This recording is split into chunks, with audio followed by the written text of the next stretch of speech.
Hi, this is Steve Stine, and what we're going to be talking about today are some really cool ways that you can start off some of your blues solos. One of the things that people say a lot, and it's really important, is that, an effective intro into a blues solo can really get you inspired to do the right thing.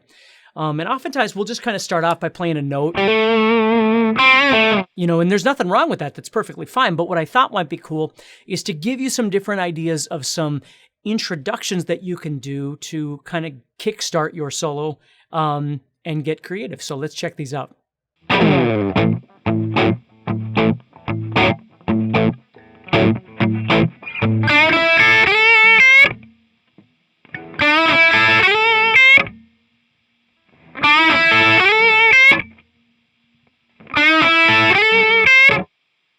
Okay, so this first one we're going to be doing is just a tag to lead into an A minor kind of progression. I was giving you kind of a swing there, right? Now, again, any of these can be changed from a straight feel to a swing feel or whatever it is that you're looking for, just depending on how you approach the rhythm for each one. Okay, and I'll show you that in just a second. So this first one we're doing is we're going to bend the 7th fret of the 3rd string. We're going to bend that up a whole step, and then we're going to go to the 5 and the 5 of the 2nd and 1st strings, which is a really traditional blues thing anyway. And then what we're going to do is we're going to tag that by sliding up to the 10th fret of the 2nd string. Okay, so we're coming off here. Now, you can add a vibrato onto that 10. It just depends on how long you're going to be there, okay? Because what I'm doing is at the end, I'm tagging it finally with an 8. I'm doing a little blues bend. Just a little twist, like that. So I'm playing the 8, and then when I'm ready to leave, I give it a little bend upward, and I'm done. So it looks like this.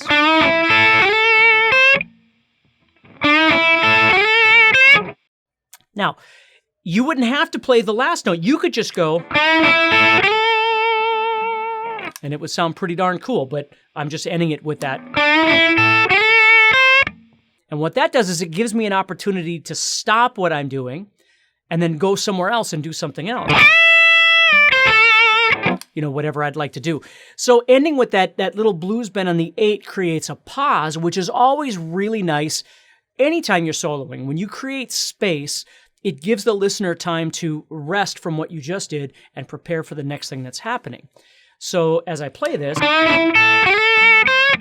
I'm done, and then I can go into whatever I want from there, okay? Now, I'm giving it a swing feel, bum, bum, bum, bum, bum, bum, bum, bum, bum, ba, da, da, da, da, like that.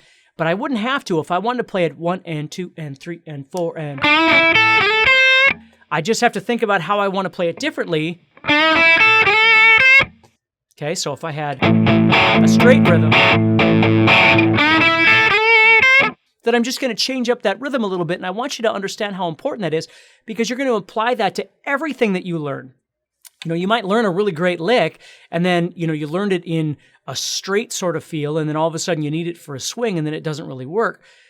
99% of the time, you can take whatever it was that you did and just tweak it a little bit to become something else in the groove that you need, okay? So this is a great one to start off a blues rhythm with. So you got your band playing, and then you come in with your... and you play your thing, all right? So that's a great one to start with.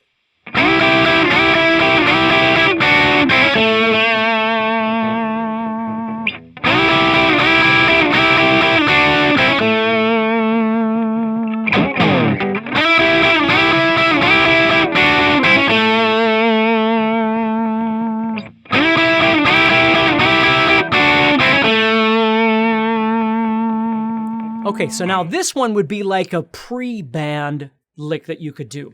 So the band isn't playing yet, and you're just starting off, right? So they say, hit it, and you go, and you play.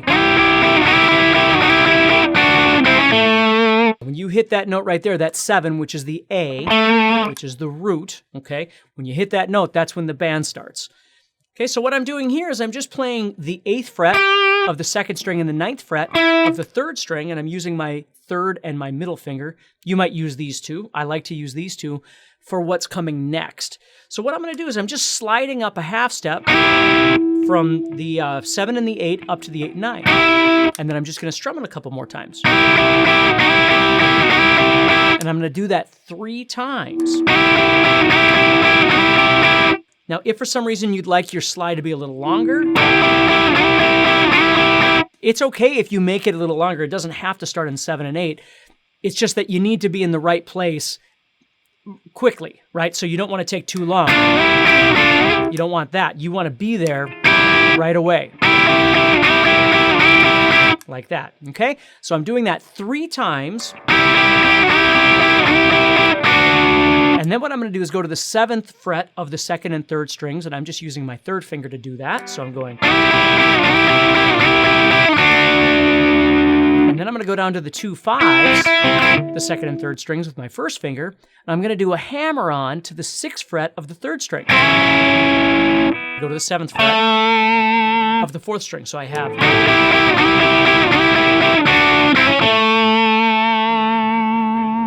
Just like that. So very effective again, and it works really great as kind of a pre-riff before the band actually comes in. So definitely worth checking out.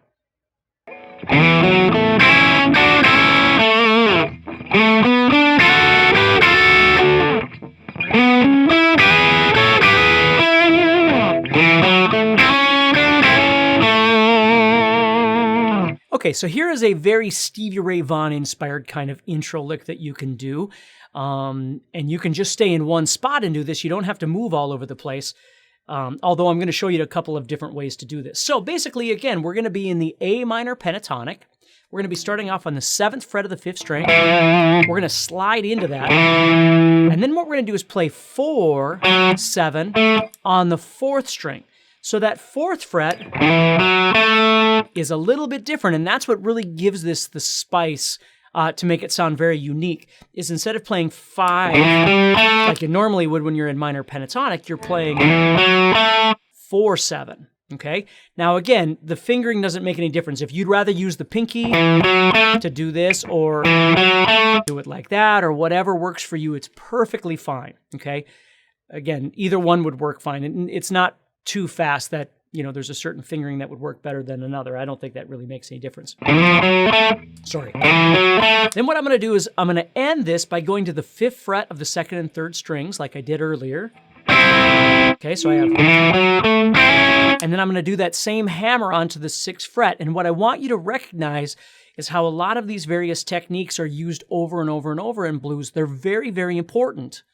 So if you're looking for those blues isms that really make the blues stand out, aside from just playing a scale like the pentatonic scale or something, really notice the repetition that's used with a lot of these ideas. It's the things around it that make it sound different, but the actual ideas are always there. So we've got...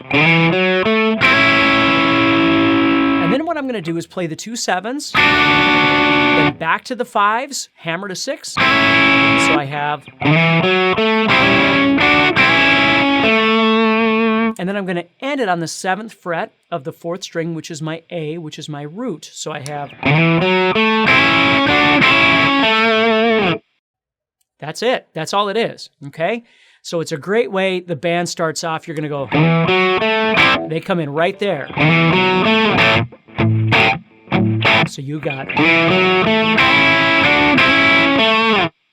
That sounds really neat.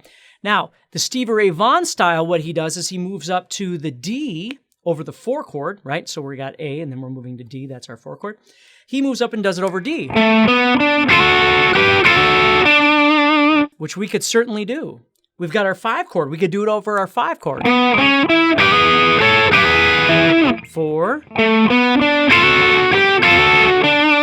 So now all of a sudden it's not an intro necessarily. We could be doing it anywhere we want within the context of our solo. But it sounds really neat. And again, it's just using some traditional elements, but that 4 is kind of new. Now that 4 is actually coming from major pentatonic, so it's kind of twisting both major and minor pentatonic together. If you've never done that before, I have lots of different lessons on that sort of thing, and it's really important to bring out the, you know, the authentics of what makes blues sound like blues is combining major and minor together. We don't do it all the time, but it certainly is effective, so we can hear it in this kind of lick.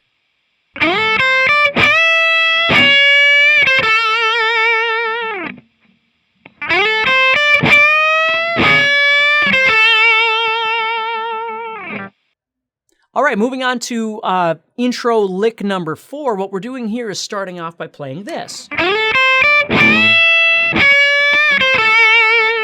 Okay, and what I'm going to do here is I'm sliding up to the 10th fret of the second string with my third finger. Then I'm going to go to the 8th fret and the 10th fret of the first string like this. Then I'm going to bend that 10 up a whole step. Then I'm going to go to the 9th fret and bend that up a half step. Okay, so I'm coming like this. And I'm going to bend that 9 only a half step. It's going to sound like the 10. And then I'm going to play the 8 and then back to the 10. So it looks like this.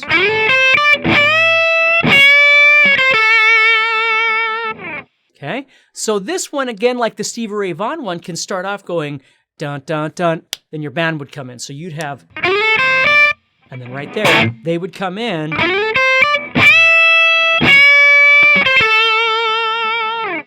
Okay, so again, what makes this one really cool is that little 9 in the middle, that little half step bend, which is a little bit awkward.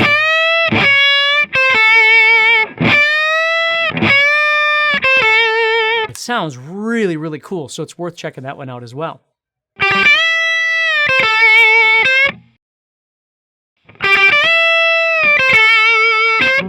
All right, number 5, lick number 5 is kind of a twist on what we did in lick number 4. We're going to start off by just doing the 8th fret twice, and we're going to bullet right into that 10th fret bend. Okay, right in there. And then what we're going to do is we're going to drop down with that bend, and we're going to go to the 8th fret of the first string. And then right away go into the 10th fret of the second string.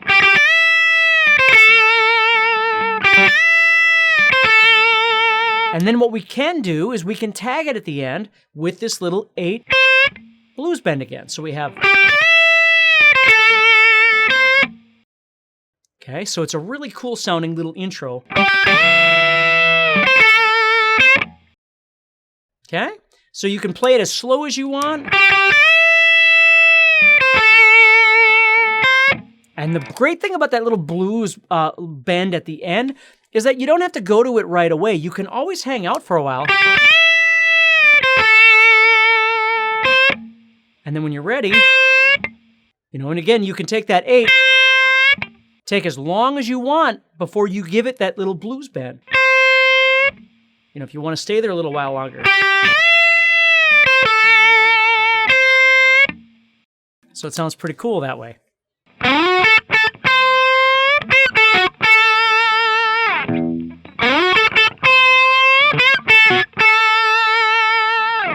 All right, moving on to lick number 6. This one's pretty cool. We're using a lot of major combined with minor here. And we're moving up into the 3rd position. So we had the 1st position, we moved up and did some stuff in the 2nd position. Now we're hiking up and moving into the 3rd position here. And again, we've got these blues bends and all these sorts of things that we enjoy, and they sound really good for blues. So I'm sliding into the 11th fret of the 3rd string with my middle finger. Then I'm going to go to the 10th fret of the 2nd string with my first finger. And I'm just playing it twice, and I'm playing it pretty staccato. Now again, the slide, the duration of the slide doesn't really matter. It can be a smaller slide or a longer slide. You don't want it, you don't really need that long of a slide. It's just the distance doesn't really make any difference where you're starting from. I do what I refer to, if you've seen it in my other lessons on this, I refer to it as an airplane slide, where I'm just sliding in from nowhere. So you're hearing the slide, but you're not hearing a starting point, right? So, and then what we're going to do is go to the 11th fret of the 2nd string. We're going to bend that up a whole step. Then what we're going to do is go to the 12th fret, and again, use just a half step bend. And then we're going to go back down to the 10.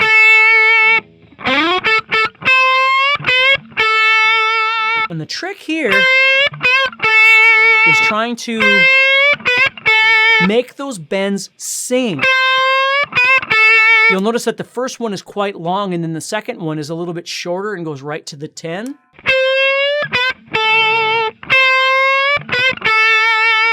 Okay? Now you can do them quicker or whatever it is that you'd like to, but the goal is the first one is certainly a whole step bend.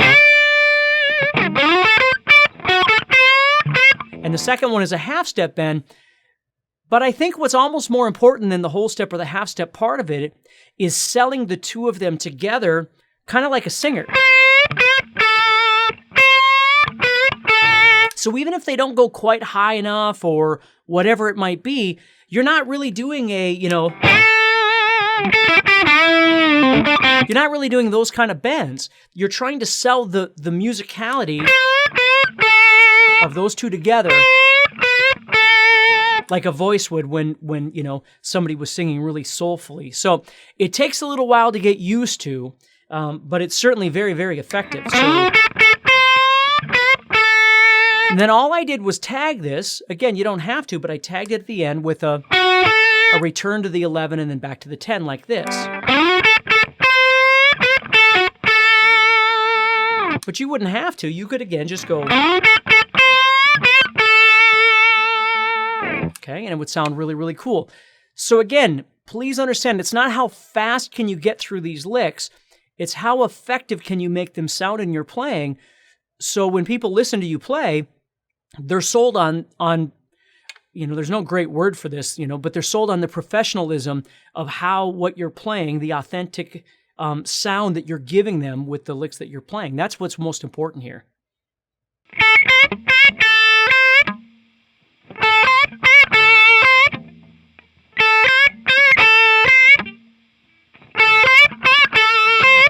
All right, and the last one I'm going to show you is quite easy to play, but again, you're trying to add some staccato elements into it to sell how it sounds, not just the fact that you're doing it. I want to show you how you can do this in a couple of different positions, too, to decide what you like better. So all I'm doing here is I'm playing a 5 on the first string, and then an 8, and then I'm going to do an 8 again, and then to a 5 again. So I have... And then I'm going to end it with that little blues bend on the 8th fret. So I have... Okay, now I can do the same thing on the 10 and the 13 of the second string.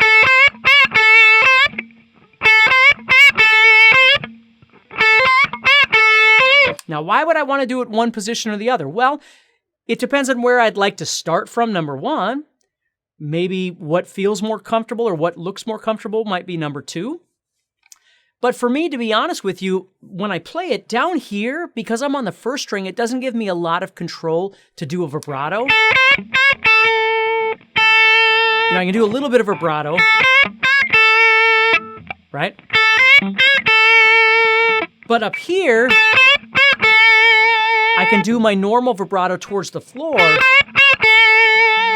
and I like that more, it's just more comfortable. Okay. The other thing is that the string is a little bit easier to bend. So it's a little bit more comfortable for me to play up here. That doesn't mean I wouldn't do it down here. It just depends on what it is that I like. I like the feel of this second string a little bit more to be able to play that. Okay, so just think about that a little bit too. If you've never thought about playing a lick, but then repositioning that lick somewhere else for a purpose, for a reason that might be beneficial to you, please think about that. When I was younger and I would learn licks or I would learn different things, I would always learn them, obviously, in the position that I'm reading the tab or whatever. And it took me a long time to get to the place where I could start rethinking it and going, well, maybe it would be more comfortable or I'd memorize it better or something if I moved it from that position somewhere else. And that's what I started doing. And it's just made everything a lot easier for me to play. So anyway, so there's some intro style blues licks for you that I hope you can use in your playing, even if you only use a couple of them. But if it gives you something new to start exploring, that's what's most important. So obviously take care, stay positive, and keep practicing, right?